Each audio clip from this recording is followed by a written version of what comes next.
नमस्कार, सुजातास किचनमध्ये आपले स्वागत आहे। आज आपण दुधापासून थंडगार असा सरबत बनवणार आहोत।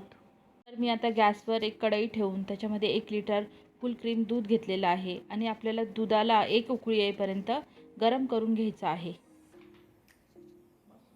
तर आता आपल्या दुधाला उकळी आलेली आहे आणि आता आपल्याला थोडंसं दूध असं आटवून घ्यायचं आहे। जास्त पण आटवायचं नाही आहे, कारण आपल्याला दूध हे थोडंसं पातळच पाहिजे आहे, कारण की सरबतसाठी दूध आपल्याला पातळच हवं असतं।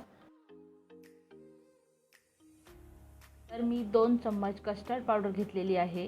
कस्टर्ड पावडर मी थोडीशी अशी सपाटच घेतलेली आहे, जास्त फुल भरून घ्यायची नाही, त्याने आपलं दूध गाढ होईल, म्हणून आपल्याला असं सपाटच घ्यायची आहे। आणि त्याच्यामध्ये 1 वाटी मी थंड दूध टाकलेलं आहे। दूध आणि कस्टर्ड पावडर आपल्याला व्यवस्थित अशी मिक्स करून घ्यायची आहे, ज्याने की त्याच्यामध्ये गिटोळ्या नाही झाल्या पाहिजेत। व्यवस्थित असं मिक्स करा। जर आपण व्यवस्थित मिक्स नाही केला तर आपलं जे सरबत बनणार आहे त्याच्यामध्ये गिटोळा होण्याची शक्यता असते आणि आपला सरबत व्यवस्थित नाही होणार, म्हणून हे व्यवस्थित हलवून घ्यायचं आहे। तर आता आपलं दूध घट्ट झालेलं आहे, 5 मिनिटं झालेले आहे उकळून। त्याच्यानंतर आपल्याला दुधाला हलवत राहायचं आहे मधून, जी साईडला मलाई आलेली असेल ती मध्ये ढकलत राहायचं आहे। आणि मग त्याच्यानंतर अर्धी वाटी भरून साखर घ्यायची आहे आपल्याला। साखर तुमच्या आवडीनुसार तुम्ही टाकू शकता, कमी जास्त।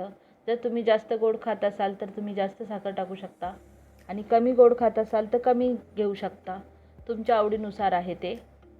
तर आता मी साखर टाकलेली आहे आणि त्याला व्यवस्थित असं मिक्स करून घेत आहे।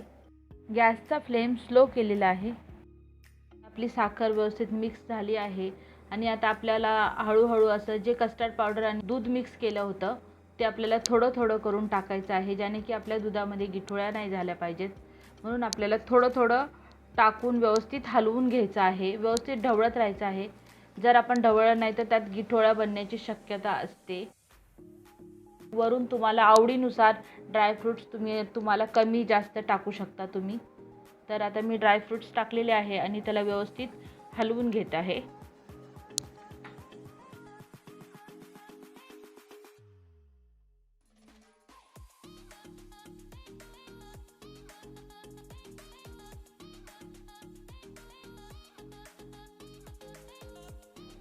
तर आता मी जे सामग्री टाकली आहे ती व्यवस्थित मिक्स झालेली आहे आणि आता मी गॅस बंद करते आहे आणि एका बाउलमध्ये त्याला काढून घेत आहे आणि 3 घंट्यासाठी फ्रीजमध्ये थंड होण्यासाठी ठेवणार आहे।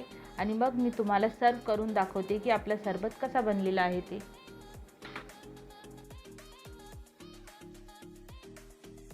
तर आता आपला 3 घंट्यासाठी सरबत आपला फ्रीजमध्ये थंड झालेला आहे।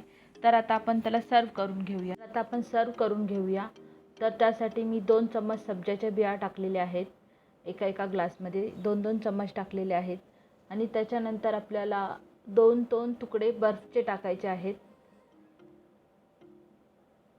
2 तुकडे बर्फचे टाकून झाल्याच्या नंतर मग त्याच्यामध्ये आपल्याला सरबत टाकायचं आहे। आता आपण थंड सरबत त्याच्यामध्ये टाकून घेऊन हा सरबत लहान मुले मोठे सर्वजण एकदम छान असा एन्जॉय करू शकता।